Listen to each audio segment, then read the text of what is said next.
Ryang SEO steps forward with a sharp stare and extends his hand, ordering someone to come out. A red aura surges around him, showing he is taking control of the situation. A man's legs jerk against his will. He realizes his body is being forced to move by an outside power, and panic starts to rise.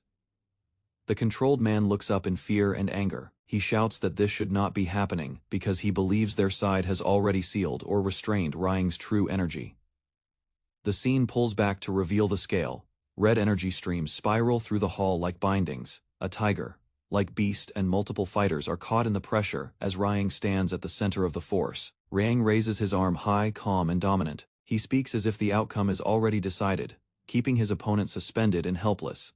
The opponent screams and questions how Ryang can use power after having his meridians damaged. His face shows shock because the strength in front of him contradicts everything he was told. Other warriors react from behind. One calls out, insisting Ryang's internal energy should not function.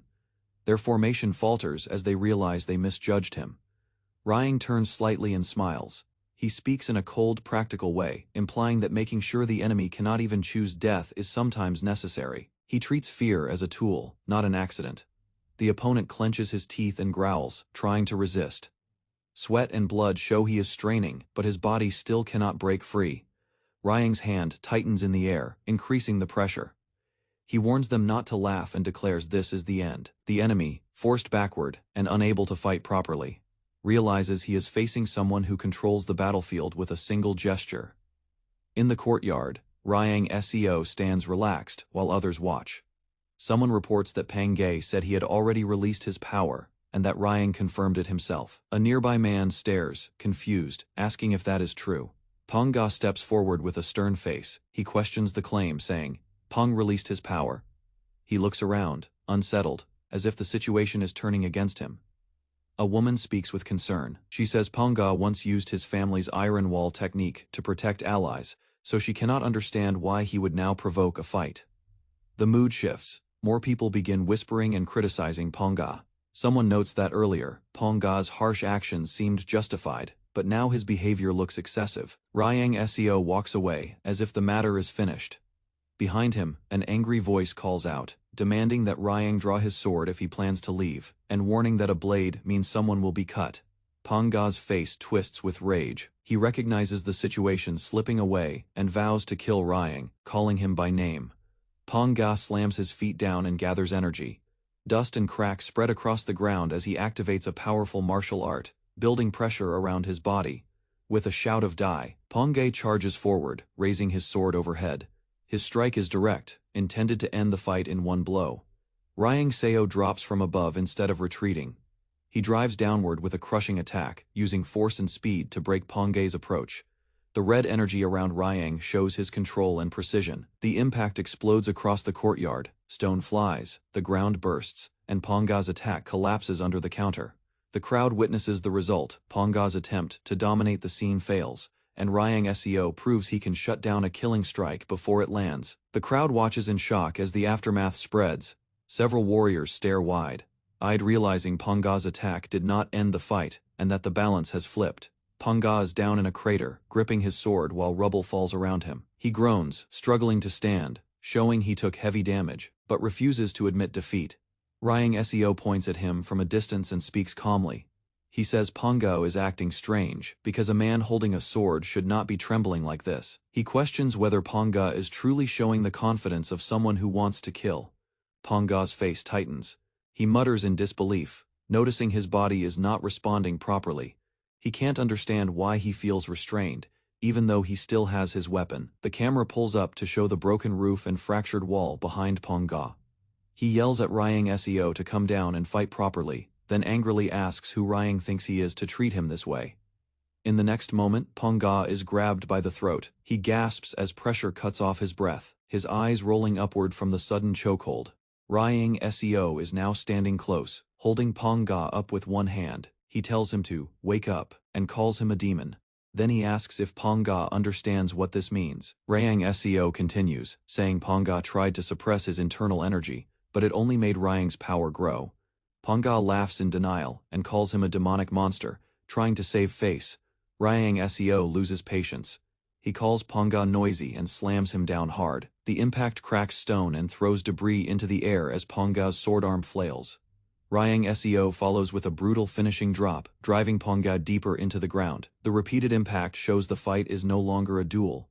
Ryang is enforcing dominance, and Panga is being crushed before he can recover. Ryang Seo stands over Panga's broken body. Pang lies face down in the cracked ground, his sword knocked aside, while Ryang watches without rushing to finish him. Panga coughs through the rubble. Ryang thinks he could torture him longer and even stop him from dying, but decides the man who tried to suppress him will be punished here. Today, people in the crowd step forward and shout. One insists he did not come to start a fight, but even from their position they know Panga was the one who caused trouble. Ryang turns to face them as the noise grows. He acknowledges that many witnesses have gathered, and he understands the pressure of fighting in front of so many. Ryang speaks clearly, asking if they could at least have a sincere conversation. His tone is controlled, as if he is giving them one last chance to respond reasonably. Samoan answers that they do not like this at all. The short reply shows fear and dissatisfaction, but it also reveals they have no real way to stop him. Ryang warns them that leaving an unknown weapon unattended would be dangerous. He says if they are trying to protect the world, they cannot allow hidden threats to remain. The scene shifts inside a grand hall. A lone figure stands on the red carpet, while a voice questions whether Ryang Seo is planning to destroy the Soga family. Another man, calm and analytical, says it is hard to describe the situation. His expression suggests he is measuring Ryang's intentions rather than reacting emotionally. A different figure continues the thought, saying that instead of forcing a label onto what he feels, it is better to watch the situation carefully. The conversation implies that Ryang's actions have become serious enough to affect alliances and families, and the consequences will not end with Panga's defeat. Inside the Soga estate, an attendant notes that Soju's energy feels different than usual. He admits he had been worried because Soju seemed to act unlike himself recently. Soju calmly drinks and says the answer is heavenly demon divine art. As if the conclusion is simple. The attendant asks if Soju wants him to investigate the technique further. The attendant says he cannot learn much about that art because it is hard to obtain information. Even so, he adds that if Soju is involved, the matter cannot be ignored. Soju replies that the heavenly demon divine art is not his concern. He says what matters more is that Ryang Seo has no intention of sharing what he knows or has gained.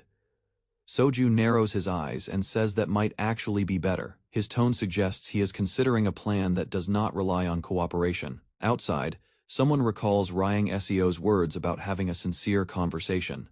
The voice repeats the challenge, reminding everyone that Ryang offered dialogue first. Ryang stands with arms crossed, facing the gathered crowd. He stays composed, letting them speak while he measures their reactions. A woman in the crowd observes that this is an environment where orthodox and unorthodox factions must live together. She wonders if this means they are now forced to compromise. Another man answers that compromise is not enough. He says the people who should be opposed are not necessarily the other side, and that they still have to share the same world. Ryang speaks with authority.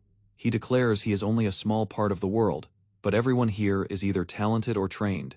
He says they are all members of their sex and families, and in the end they must survive the same era together, whether they like it or not. Ryang Seo raises his voice and calls out the hypocrisy of the crowd. He says they flatter the strong and stab the weak, and asks them to speak honestly about what kind of Miram world they want to build. A man steps forward and questions him. He asks how they can trust Ryang enough to sit down and talk, especially after everything that just happened. Ryang answers directly, telling him to speak clearly instead of hiding behind vague fear. He keeps his gaze sharp, showing he will not accept excuses. Another warrior accuses Ryang of setting a trap. He says Ryang could pretend to talk, then kill them, or confuse the situation, and claims Ryang is not someone who should be trusted. Several people behind them agree, admitting they know Ryang is strong. Still, they insist he is dangerous, and say they cannot just accept his words without proof. Ryang responds that if he truly wanted to attack them, he would have done it already. He says the fact that he is still standing there proves he chose restraint, and he tells them not to treat mercy like weakness. He adds that it is obvious he is a threat beyond their level. He makes it clear that pretending otherwise will only lead them into pointless conflict. A woman speaks up and criticizes the group. She calls it a gathering of weak orthodox fighters and says they keep blaming Ryang and the demon side, instead of admitting their own cowardice.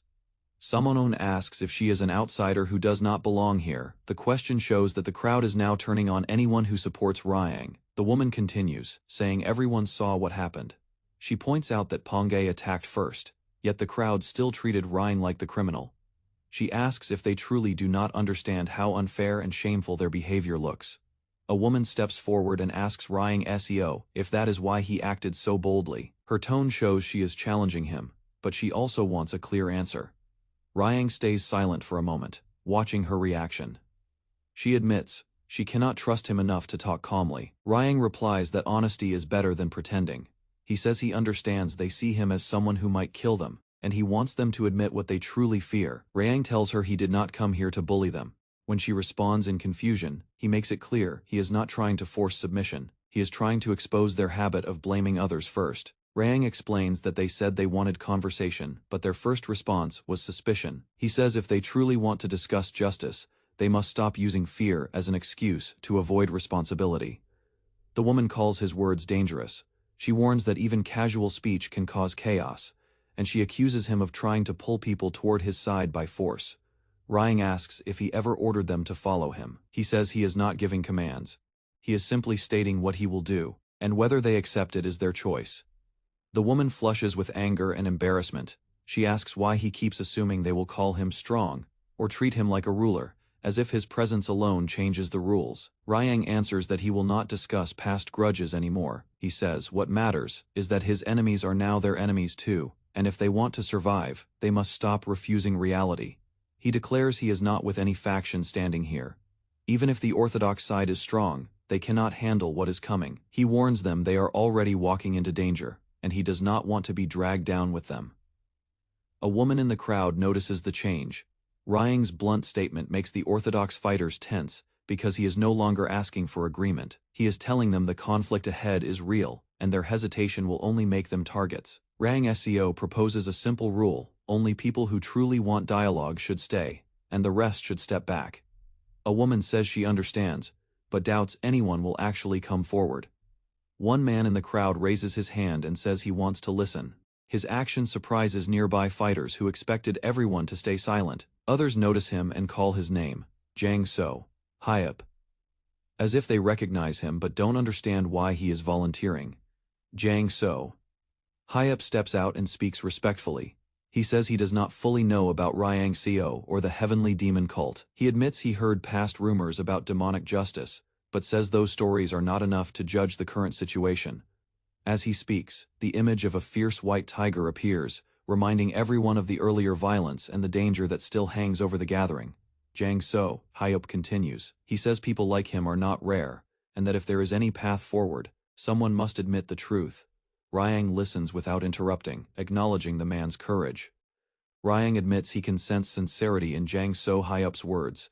For the first time, the exchange feels less like a confrontation and more like a negotiation. Jang So, Hyup asks what happens if he tries to step in and speak, and whether he will be crushed by the pressure of both factions. He says he knows his power may be insufficient, but he still wants to try. He states clearly that he will not be swayed by titles or fear. He says he will not tolerate others dragging him into hatred just because of old labels. Ryang studies him and smiles slightly. He calls Jang So, Hyup, interesting, noting the man's calm eyes and quiet pride.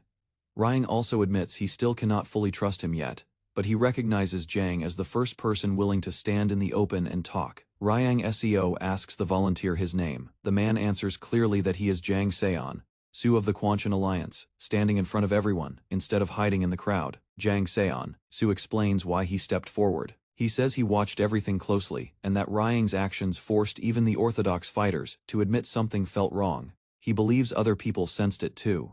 Two more warriors approach and say they will join the discussion as well. Ryang looks at them and responds with interest, calling them bold for stepping up. Another voice calls out, asking if there are more. The atmosphere shifts as the idea of talking becomes real. Someone else says they will participate too. More hands rise behind Ryang. Several people announce they will join, showing that the crowd is no longer united against him, and that doubt is spreading through the orthodox side. Ryang smiles. He says this has become a fun situation, because it proves the crowd can change when someone stops pretending and speaks openly. Inside the Sojie estate, an aide reacts in surprise, asking again. He wonders who would dare cause more trouble after everything that happened outside. Soju listens quietly, his expression steady. He shows no panic, only attention, as if he expected a new development. The anxious attendant begs Soju to say something decisive, saying he is truly worried. Soju answers that he will decide after he sees what happens. Soju reflects that the calm routine he lived with is breaking. He thinks he should watch carefully, then step in properly when the moment comes, because this unrest is no longer a small dispute, it is turning into something that could reshape the order of Muram. Soju watches the situation unfold, and feels his heartbeat speed up. His expression stays controlled, but he senses the conflict is growing, beyond a simple clash, and he realizes the next move could force him to act. Ryang Seo stares ahead with calm focus and asks what new trouble is coming now. He stays ready, expecting another challenge after the crowd began to change.